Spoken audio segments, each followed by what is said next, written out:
Selamat sore Bu, perkenalkan nama saya Diva Lorenza Marbun dari Prodi D3 Teknologi Informasi dengan NIM 1132304 Nah, di sini kita akan membahas tentang normalisasi. Normalisasi dalam desain basis data mirip dengan merapikan dan menyusun data agar lebih teratur dan juga efisien.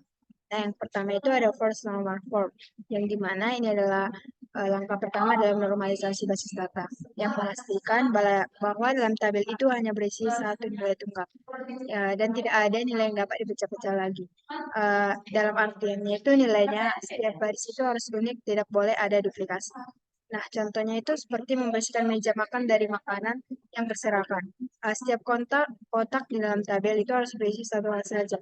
Misalnya, jika kita punya tabel untuk pesanan makanan, satu kotak hanya bisa berisi satu jenis makanan, bukan beberapa sekaligus. Juga tidak boleh ada pesanan yang sama persis. Nah, yang kedua itu ada second normal form, yang dimana ini eh, setiap atribut non key-nya bergantung pada sepenuhnya pada key utamanya. Artinya tidak ada bagian dari kunci utama yang diperlukan untuk menentukan nilai atribut non key. Misalnya itu jika kita punya tabel pesanan, harga makanan harus bergantung pada jenis makanan, bukan pada nomor pesanan. Nah, yang terakhir itu ada third normal form, yang dimana kita fokus menghilangkan ketergantungan transitif antar atribut non-key, yang berarti setiap atributnya itu harus bergantung langsung pada kunci utamanya, tidak melalui atribut non-key lainnya. Ini contoh dalam kehidupan sehari-hari itu seperti rak buku agar mudah lebih dicari. Kita memastikan bahwa tidak ada informasi yang melompat-lompat. Misalnya jika kita mempunyai tabel pelanggan, kode pos sebaiknya bergantung langsung pada ID pelanggan bukan pada nama kode.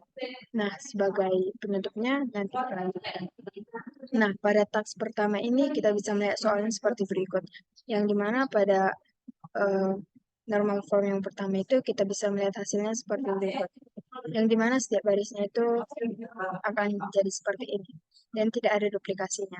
Dan pada 2NF juga kita akan melihat tabelnya seperti ini yang menghasilkan dua tabel.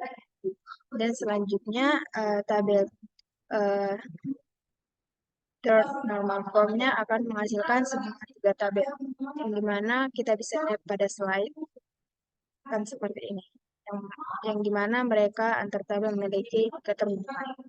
Nah, pada taks 2 itu ada soalnya seperti ini, kita disuruh membuat untuk normal formnya yang pertama, kedua, yang ketiga.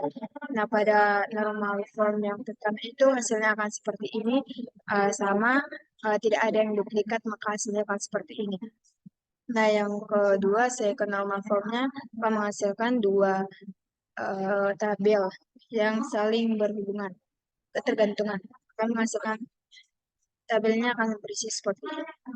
Selanjutnya, third normal formnya akan menghasilkan tiga tabel, yang dimana tabel ini saling memiliki keterhubungan dan tidak ada duplikasi.